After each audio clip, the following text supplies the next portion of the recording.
Hi everyone, welcome to Films to Fashion. So, இன்னைக்கு நான் பேச எடுத்திருக்க தலைப்பு செட்டிங் பவுண்டரிஸ். அது என்ன செட்டிங் பவுண்டரிஸ் அப்படின்றது? அதாவது பவுண்டரி போட்டு நாமளே அதுக்குள்ள ஐசோலேட் பண்ணிக்கிறதா? கிடையாதுங்க.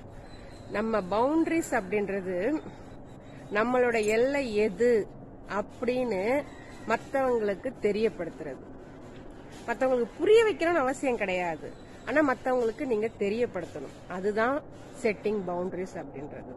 ஸோ ஒரு ரிலேஷன்ஷிப் ஆகட்டும், இல்லை ஒரு வேலையாகட்டும், இல்லை வேலை செய்யற இடங்கள்ல ஆகட்டும், இதுல எது உங்களுக்கு ஓகே, எது உங்களுக்கு ஓகே இல்லை அப்படின்னு நீங்க வெளிப்படையா இருக்கிறதுக்கு பேர் தான் செட்டிங் பவுண்டரிஸ் அப்படின்றது. ஸோ சில பேர் இருப்பாங்க, அவங்களுக்கு எப்படி சொல்றது, தான் செய்யற செயல் அவங்களுக்கு பிடிக்காது, பட் செஞ்சிருவாங்க. ஆனா வேற இடத்துல அது அப்படி இது அப்படி இது அப்படி இது அப்படின்னு புலம்பிட்டே இருப்பாங்க. ஏன் அப்படி புலம்பணும்? நாம அதுக்கு முன்னாடியே உங்களுக்கு செய்ய பிடிக்கலன்னா பிடிக்கலன்னு சொல்லிட்டு போலாம்ல. ஏன் அங்க ஒரு மாதிரி இங்க ஒரு மாதிரி இருக்கணும்? சோ நீங்க ஒரு இடத்துல உங்களை ஒரு மாதிரி காட்டிக்கிட்டு இன்னொரு இடத்துல இன்னொரு மாதிரி ஏன் காட்டணும்? தேவையில்லையே, எல்லா இடத்துலயும் நீங்க ஒரே மாதிரி இருக்கலாமே. சோ அதுக்கு பேர் தாங்க செட்டிங் பவுண்டரிஸ் அப்படின்றது. ஓகேவா? இந்த பவுண்டரிஸ் நமக்கு நம்மளுடைய நம்மளோட எல்லை எது அப்படின்னு நீங்க நிர்ணயிச்சீங்க அப்படின்னாக்க இதனால உங்களுக்கு நிறைய பெனிஃபிட்ஸ் இருக்கு. ஃபர்ஸ்ட் ஒன், உங்க செல்ஃப் ரெஸ்பெக்ட் நீங்க மெயின்டைன் பண்ணுவீங்க. என்ன அப்படின்னாக்க சில பேர் விளையாட்டுத்தனமா பேசுறன்ற பேர்ல ஜோக் அடிப்பாங்க. அது உண்மையிலேயே நம்ம மரியாதையை மதிப்பை பாதிக்கும். அது அந்த நேரத்துல நம்ம அவங்க ஜோக்கா தானே பேசுறாங்க, நாம அதையும் ஜோக்கா எடுத்துக்கூடாது அப்படின்ட்டு நினைப்போம், உள்ளுக்குள்ள வருத்தப்படுவோம். அதை நம்ம வெளிக்காட்டிக்க மாட்டோம். அது தப்பு.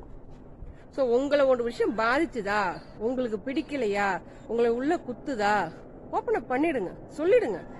என்ன நீங்க சொல்றது அந்த நேரத்துல அந்த உறவுகளுக்கு கஷ்டமா தான் இருக்கும், பட் அந்த ஒரு நேரம் மட்டும்தான் கஷ்டமா இருக்கும். பட் நீங்க சொல்லாம வெளியில வந்தீங்க அப்படின்னாக்க நீங்க அதை நினைச்சு நீங்க கஷ்டப்பட்டுட்டு இருப்பீங்க. இப்போ உங்க மன அமைதி உங்களுக்கு முக்கியமா, அந்த உறவை இழக்க கூடாதுன்ற அந்த எண்ணம் உங்களுக்கு முக்கியமா? யோசிங்க, நீங்களே யோசிங்க. ஓகே, ஒண்ணு, உங்க மன அமைதியை இழந்துதான் ஒரு உறவை தக்க வச்சுக்கணும் அப்படின்ற ஒரு நிலைமை இருந்தது அப்படின்னாக்க அந்த உறவு உங்களுக்கானது கிடையாதுங்க.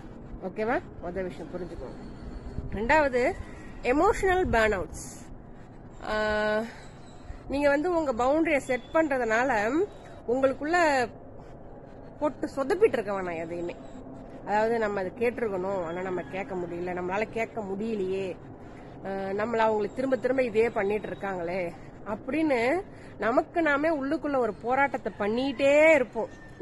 நமக்கான ஒரு பவுண்டரியை செட் பண்ணல அப்படின்னாக்க நம்மள அவங்க திரும்ப திரும்ப திரும்ப அதே மாதிரி டிவேல்யூ பண்றதோ, டிஸ்ரெஸ்பெக்ட் பண்றதோ, இல்ல இக்னோர் பண்றதோ, அவாய்ட் பண்றதோ திரும்ப திரும்ப அவங்க பண்ணிட்டே இருப்பாங்க. நாம அதை வெளியில சொல்ல முடியாம நமக்குள்ள ஒரு பேட்டில நம்ம அனுபவிச்சுட்டு இருக்கோம். சோ அதுவும் தப்பு. உங்க மென்டல் ஹெல்த்தை பாதிக்கிற எந்த ஒரு விஷயத்தையும் நீங்க ஓபன் அப் பண்றது தப்பு கிடையாது. சோ நீங்க அந்த பவுண்டரிஸ் நீங்க போட்டீங்க அப்படின்னாக்க, இது உங்களை பாதிக்குதுன்னு நீங்க அவங்களுக்கு தெரியப்படுத்தினீங்க அப்படின்னாக்க திரும்ப அவங்க அதை பண்ண மாட்டாங்க, பண்ணாம இருக்கிறதுக்கு வாய்ப்பு இருக்கு. சோ எமோஷனல் பர்ன் அவுட் அது உங்களுக்கு கம்ப்ளீட்டா ஸ்டாப் பண்ணும். அடுத்து பாத்தீங்க அப்படின்னாக்க, இந்த பவுண்டரி நீங்க போடுறதுனால உங்களுக்கு எது முக்கியம் எது முக்கியம் இல்லை அப்படின்னு உங்களுக்கே தெரிய வரும். இப்போ ஒரு இடத்துல நீங்க இருக்கீங்க, 4 பேர் சேர்ந்து பேசிட்டு இருக்கிறாங்க, அவங்க பேசுற விஷயத்துல உங்களுக்கு ஆர்வம் இல்ல, நீங்க அதுல கலந்துக்கணும்னு விருப்பம் இல்ல, கட்டாயமா அங்க உட்காந்துருக்கணுமா? தேவையே கிடையாதுங்க, கிட்ட வந்துடலாம் நீங்க.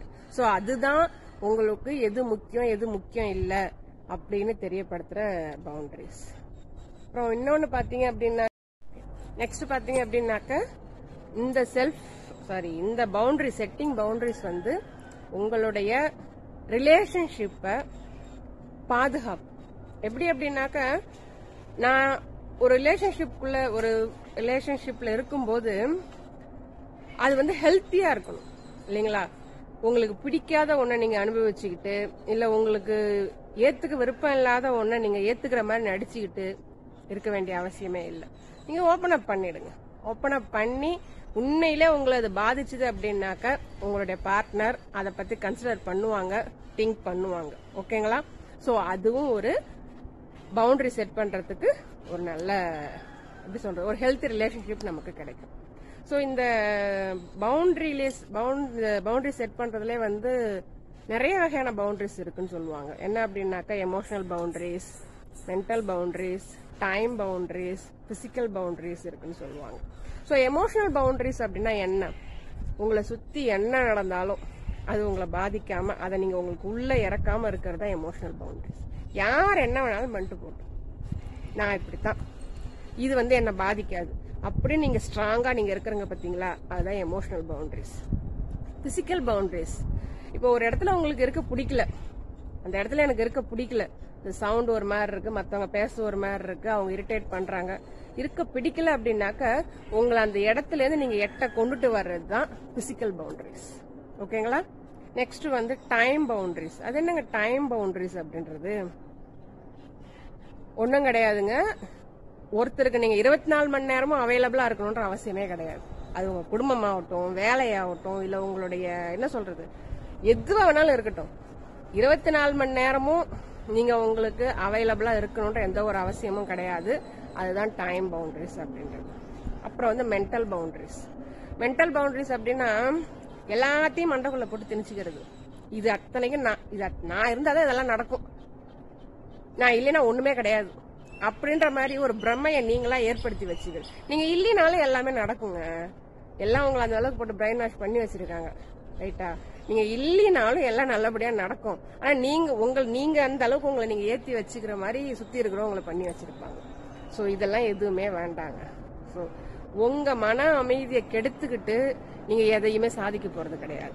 நான் என்ன கேட்டா, நான் என்ன யார்கிட்ட எது கேட்டாலுமே நான் உங்களுக்கு சொல்ற முதல் அட்வைஸ், இதை நீ செய்யறதுனால உன் மனசுக்கு அமைதி இருக்கா? நீ அத அமைதியா ஃபீல் பண்றியா? உள்ளுக்குள்ள எந்த ஒரு கஷ்டமும் படாம நீ இதை செய்யறியா? அப்படின்னு தாராளமா செய், அது எதுவா வேணாலும் இருக்கட்டும். சோ ஆனா உனக்கு உள்ளுக்குள்ள நீ புழுங்கிக்கிட்டு, உள்ளுக்குள்ள புலம்பிக்கிட்டு, உள்ளுக்குள்ள பிடிக்கல ஆனா நான் செய்ய வேண்டிய கட்டாயத்துல இருக்கிறேன் அப்படின்ற மாதிரி இருந்துகிட்டு நீங்க ஒரு விஷயத்த செய்யணும்ன்ற அவசியமே கிடையாது. அப்படி நீங்க செய்யாம இருக்கிறது செல்ஃபிஷ்னஸும் கிடையாது. யார் ஒருத்தர் அவங்களுடைய மென்டல் ஹெல்த்த முதல் ப்ரையாரிட்டி கொடுக்கறாங்களோ அவங்க பண்ற எதுவுமே செல்ஃபிஷ்னஸ் கிடையாது. இது என் அனுபவத்துல நான் கத்துக்கிட்ட பாடம். பட் அதுக்காக நம்ம அரகன்ஸா இருக்க போறது கிடையாது. நம்மளுடைய மன அமைதியை பாதிக்கிற எதுக்குமே நம்ம முக்கியத்துவம் கொடுக்க போறது இல்ல. சோ அது நமக்கு நல்லது தானே. சோ இதை நான் தெரிஞ்சுக்கிறதுக்கு இத்தனை வருஷம் ஆச்சு. சோ அதனால நான் உங்களுக்கு இதை சொல்றேன். சோ உங்களுக்கான பவுண்டரியை நீங்க செட் பண்ணுங்க. கண்டிப்பா உங்களுக்குள்ள ஒரு கிளாரிட்டி இருக்கும், உங்களுக்குள்ள ஒரு அமைதி உருவாகும், நீங்க உங்களை மதிக்க ஆரம்பிப்பீங்க. ஓகே, ட்ரை பண்ணி பாருங்க. All the best.